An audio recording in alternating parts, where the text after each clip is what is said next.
Comenzaremos con la ponencia los efectos a corto y largo plazo del metano sobre el calentamiento atmosférico pueden afectar a la efectividad de las actuales políticas de mitigación, impartida por Ignacio Pérez Domínguez. Cuando quiera. Muchas gracias. Vale. Muchísimas gracias. Buenas tardes a todos, o buenos días en España. Permítame presentarme brevemente. Yo trabajo en la Comisión Europea, en el Directorado de Investigación, aquí en Sevilla, en La Cartuja, y dirijo varios equipos de trabajo relacionados con la medición y las políticas de cambio climático, sobre todo relacionados con la agricultura. Este es un trabajo, sobre todo, es una especie de resumen de un paper que he escrito con Agustín, que está aquí en Nature, que publicamos en diciembre del año pasado y que trata de cómo las distintas métricas pueden afectar a la efectividad de políticas de cambio climático. Sí que quiero hacer aquí, y voy a intentar acercarme un poco a, porque yo no os conocía, no he estado en este tipo de, en esta red. Me parece interesantísimo lo que presentáis esta mañana. Intentaré acercarme con el lenguaje un poco más hacia lo que hacéis vosotros. Cuando yo, por ejemplo, escribo en el título Políticas de mitigación, podéis interpretarlo como una medida de reducción de emisiones en un campo en Lérida o en un delta del Ebro, etc. No penséis así a nivel macro, intentaré un poco ajustarme más a este tipo de investigación que hacéis vosotros, ¿vale? Que al fin y al cabo es la investigación base que luego nosotros usamos para agregarla y desarrollar políticas y mediciones a nivel de sector total, ¿no? Vale. Supongo que Carolina es la que va pasando las... No, tienes a Ignacio... Vale. Exacto. La presentación, brevemente voy a presentar, pues voy a enseñaros la publicación y un poco la diseminación que ha tenido la publicación, más que nada para que tengáis la referencia. Y luego voy a explicar un poquito el tema de la corta duración del metano, de la corta duración de vida del metano, de qué estamos hablando aquí y cuál es el cambio de paradigma un poco con el análisis que se ha hecho hasta ahora, sobre todo desde el punto de vista económico, lo cual tiene una importancia relativamente elevada en el uso de métricas para medición de calentamiento atmosférico. Os voy a presentar brevemente un análisis cuantitativo a nivel macro que hemos hecho con 3 modelos relativamente grandes. Son modelos que se usan también en el IPCC para temas de análisis de políticas. Y luego presentaros unos resultados sobre la efectividad de este tipo de análisis. Este es el título de la publicación. Bueno, es un artículo que tenemos en Nature, que lo podéis bajar, es de acceso libre y ha tenido bastante impacto. Hemos presentado tanto a Agustín desde el Centro Vasco de Cambio Climático como mis colaboradores en Wageningen y en Austria, y nosotros en JRC hemos presentado artículos de prensa y tenéis aquí en español también lo que hizo Agustín desde Bilbao. El metano como gas de corta duración. ¿Cuál es el tema? Como habéis visto en muchísimos de los análisis que hemos visto incluso hoy, casi siempre usamos el GWP 100, digamos que es la radiactividad, o sea, la fuerza de radiación de un gas comparado con la fuerza de radiación del CO2 en un periodo de tiempo. Tú puedes hacerlo a 100 años, a 50 años, a 20 años o a 500 años. Normalmente se usa el GWP 100, ¿vale? ¿Qué pasa con el metano? Que muchas veces, y como sabéis en el IPCC, pues el metano ahora mismo se estima en 28, el óxido de nitrógeno en 285, creo, si no me equivoco, el CO2, todo relacionado con el CO2, que es 1, ¿no? El tema es que el metano es un gas que realmente vive menos tiempo en la atmósfera. Y si el CO2 se queda en la estratosfera unos 1000 años como efectivo, el óxido de nitrógeno estamos hablando de unos 120 años, el metano son solo 12. Esto tiene consecuencias, especialmente cuando hacemos análisis ex ante. Nosotros hacemos análisis a los siguientes 20, 50 años, ¿no? El análisis que os voy a presentar hoy va hasta 2070. Entonces, claro, si nosotros consideramos el metano como el CO2, estamos teniendo un problema ahí, porque ese metano no va a existir dentro de 20 años. Entonces, hay estudios, no quiero tampoco centrarme muchísimo en las ecuaciones, podéis luego tener acceso a la presentación, que presentan que realmente la dinámica del metano es completamente distinta a la del CO2. Básicamente, tiene un efecto sobre el calentamiento atmosférico muy elevado en los primeros años de vida y decae relativamente rápidamente, hasta hacia los 12 años ya no tiene ningún efecto, ¿no? Entonces, nosotros lo que hacemos en este análisis, gracias también un poco al trabajo que he hecho con Agustín, que empezó un poquito con esto, hacemos un análisis en el que básicamente simplificamos, esto ha sido un estudio que también en Oxford se ha hecho mucho trabajo sobre esto, básicamente lo que venimos a decir es que el efecto del metano a corto plazo es 4 veces mayor del que a lo mejor tenemos pensado cuando solo hacemos un análisis medio con un GWP 100 y decae a la cuarta parte a partir de los 20 años. Básicamente en media eso nos viene a decir cómo funciona el metano. Entonces, lo que hacemos es incorporar esta métrica que se llama GWP estrella, ¿vale? Que es la que contempla eso. ¿Qué pasa? Que el análisis se complica porque ahora es dinámico. Es decir, dependiendo del análisis hasta cuándo vayamos, el calentamiento asociado a esa tonelada de metano va a ser distinta. Entonces, tenemos que tenerlo en cuenta. Eso va a tener consecuencias en la efectividad de las políticas, que es lo que diré luego. A mí me gusta presentar el tema este de la corta duración de vida del metano con un fregadero.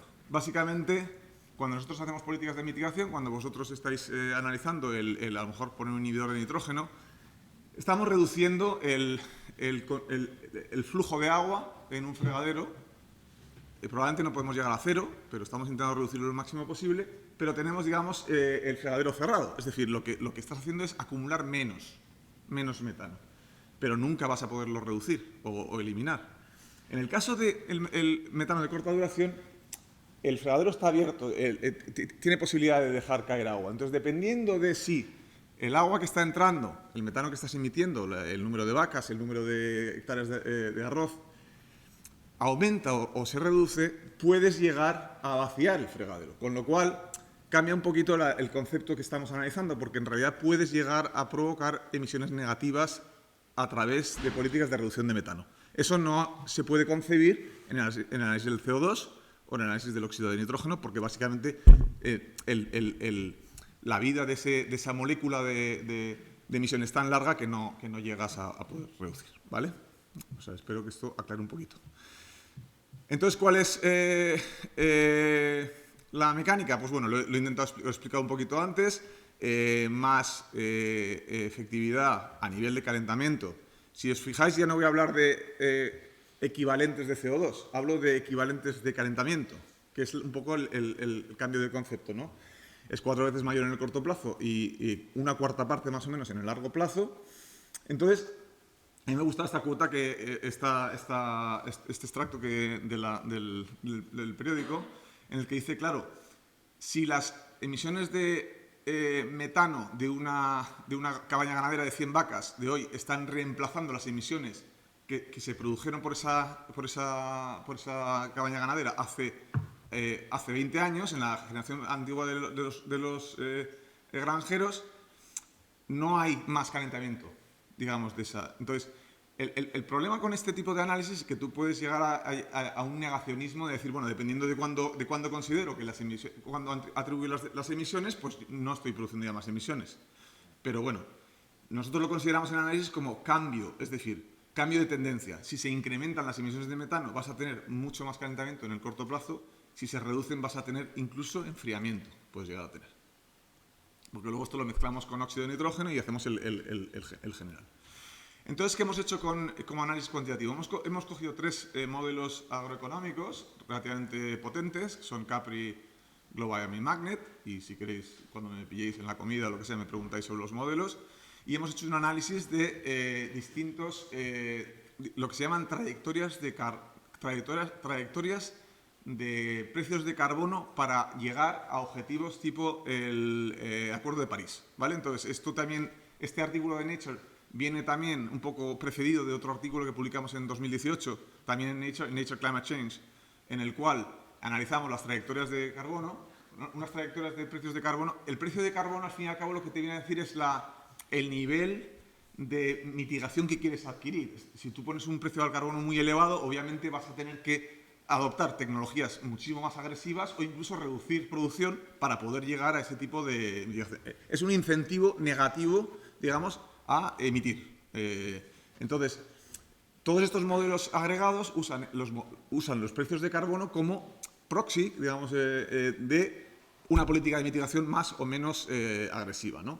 Entonces, aquí estamos considerando precios de carbono de $150 por tonelada o de $500 en 2070. 150 vendría a ser un 2 grados de calentamiento en 2100 y 500 muy estricto sería llegar a 1,5, ¿no?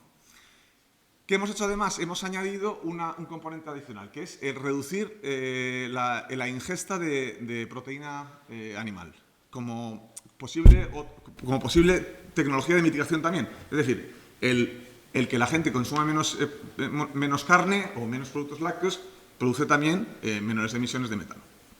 Entonces hemos hecho esta matriz en la cual tenemos factores de emisión a largo plazo, los convencionales que todos usáis normalmente, y a corto plazo, es decir, 4 veces menos, 4 veces más y el normal. Y hemos hecho una serie de escenarios con todos esos modelos en el cual modelizamos, pues eso, un precio de carbono de 150 o de 500 a largo y corto plazo con o sin dietas, ¿vale? Entonces voy a intentar condensar estos resultados en las siguientes diapositivas. Aquí os presento arriba, aquí arriba tenéis las emisiones de metano. Lo que intento es presentar siempre emisiones de gas, no convertirlas en nada, porque al final lo que tú quieres reducir es el gas. Luego ya veremos el calentamiento que eso produce. Entonces, en gris tenemos lo que nosotros llamamos la baseline, que es la trayectoria de emisiones si no hacemos nada. A futuro, desde 2010 hasta 2070, las emisiones de metano, ahora mismo, según nuestros modelos, se prevé que van a incrementarse menos a partir de 2050, pero van a seguir incrementándose. ¿Qué pasa si incorporamos un precio al carbono de $150? Es decir, yo qué sé, hacemos inhibidores de nitrógeno a lo bestia, por poner un ejemplo, ¿no? Pues bueno, pues reducimos, nos ponemos en el área amarilla y reducimos las emisiones de metano. Si consideramos la métrica convencional, estaríamos en el naranja, pues bajaríamos aquí. ¿Qué pasa? Que si consideramos que solo el factor de emisión es solo a largo plazo, es decir, es la cuarta parte, es decir, estamos un poco negando el que el metano tenga un efecto muy importante, bueno, pues estamos en el amarillo, es decir, haríamos relativamente poco, con un precio relativamente elevado. Si en cambio decimos, no, a corto plazo el metano es brutal, porque tiene este pico de salida y vamos a medirlo como si realmente el calentamiento se produjera con los primeros años de vida. Bueno, estamos en el rojo y se produce una bajada muy espectacular de emisiones, ¿vale? Claro, todo esto tiene asociado un coste. Ahora os lo enseñaré, ¿vale? Aquí tengo el óxido nitroso, ¿no? El cual no le hacemos nada, porque obviamente él no es de corta duración, es de larga duración, pero bueno, también esos precios de carbono producen unos cambios en sus emisiones. Obviamente veis muchísima menos variabilidad porque no tenemos ese componente de largo y corto plazo de medición de esto. ¿Cuál es una cosa muy interesante de la métrica GWP estrella? Que podemos directamente medir los grados de temperatura de calentamiento añadido.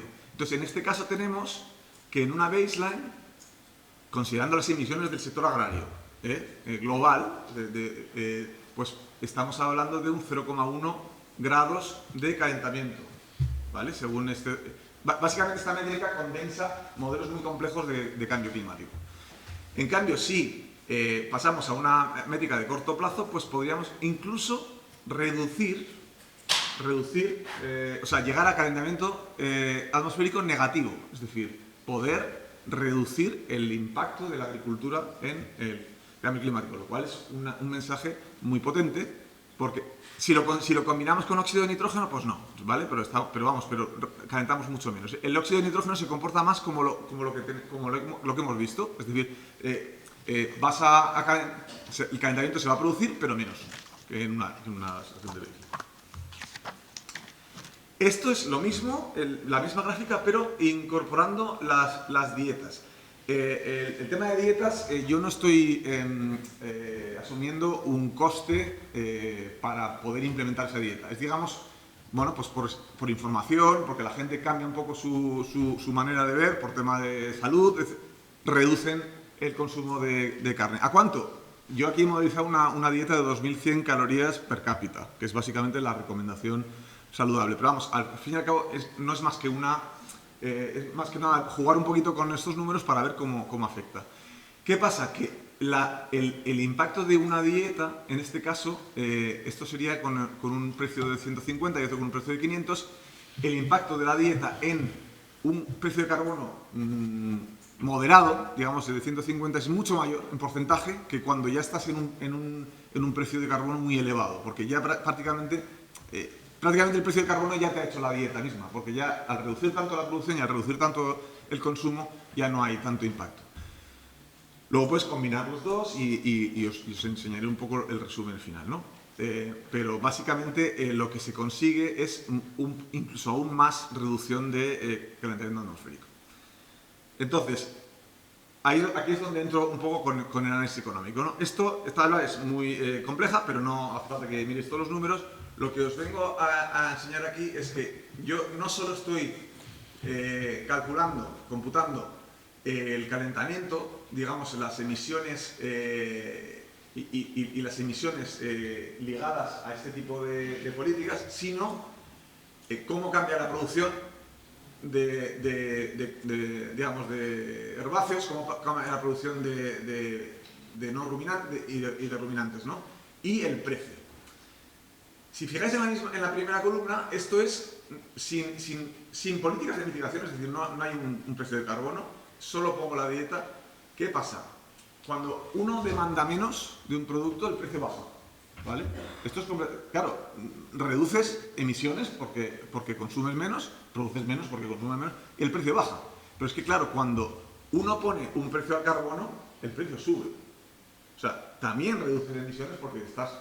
al final es quién paga, ¿no? En este caso. En este caso, pagan los productores un menor precio y se benefician los consumidores. En este caso, pagan los productores un mayor precio. Cuando combinas los precios de carbono con dietas, pues, al fin y al cabo, este cambio en precios es importante. ¿Por qué este cambio en precios es importante? Pues porque esto acarrea temas de seguridad alimentaria, por ejemplo.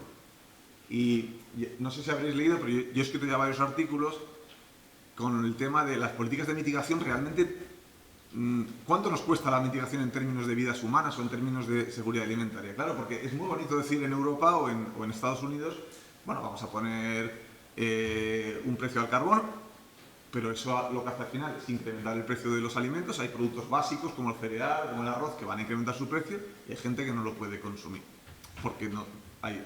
En África y en determinados países de Asia, pues puede haber problemas. Entonces, la combinación de políticas de demanda, digamos, de reducir de consumo, y políticas de oferta, que es reducir producción, puede ser interesante. Desde el punto de vista de que a nivel de precios puede llegar, en este caso que tenemos una política de un precio de carbono muy elevado y las dietas, veis que el precio no se modifica mucho, incluso baja un poquito. O sea, se puede jugar con políticas de demanda y políticas de oferta de cara a este tipo de situaciones. Conclusiones. Os lo he comentado ya, la elección de una métrica, GWP 100 o otra GWP estrella, puede determinar la efectividad de las políticas de mitigación actuales. Básicamente, al final estamos diciendo, si ahora estoy yo diseñando la PAC, estoy diciendo, bueno, estoy realmente... ¿está pagando el agricultor de hoy o está pagando el agricultor de dentro de 20 años? Está pagando mi hijo, ¿no? Es un poquito... o sea, la dinámica de las emisiones en el tiempo importa. Eso es lo que vengo a decir aquí. Entonces, mecanismos o políticas de mitigación o herramientas de reducción de emisiones basadas en la corta duración del metano pues llevan a reducciones mayores de emisiones. Es un efecto similar al secuestro de carbono, con lo que hablabais de secuestro en suelos o incluso temas de CCS, que es captura y almacenamiento de carbono. Os he comentado que hay importantes impactos en el sector agrario en términos de precios elevados y caída de producción. Esto hay que tenerlo en cuenta. Cuando uno pasa a una ambición elevada en términos de reducción de emisiones, ya no hay tecnología. Ya lo único que puedes hacer es quitarte la vaca. Yo he hecho otro tipo de estudios con tecnologías en el cual a lo mejor pues estás hablando de que en una política de mitigación yo que sé, intentar llegar a 2 grados o no tal, puedes estar un 30% de la mitigación la consigues a través de tecnologías o un 60% a través de tecnologías y un 30% a través de producción, de caída de producción. En cambio, si quieres ir a 1.5, lo inviertes. Un 66% es caída de producción y un 33% es tecnología, porque ya no hay tecnología. O sea, la curva tecnológica se te acaba.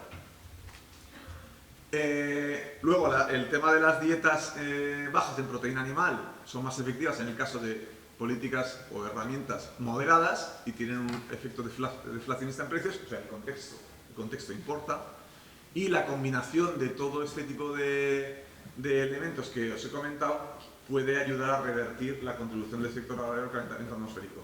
Si habéis visto estudios así más multisectoriales de descarbonización, se está descarbonizando el sector cementero, el sector del transporte, el sector con electrificación, etc.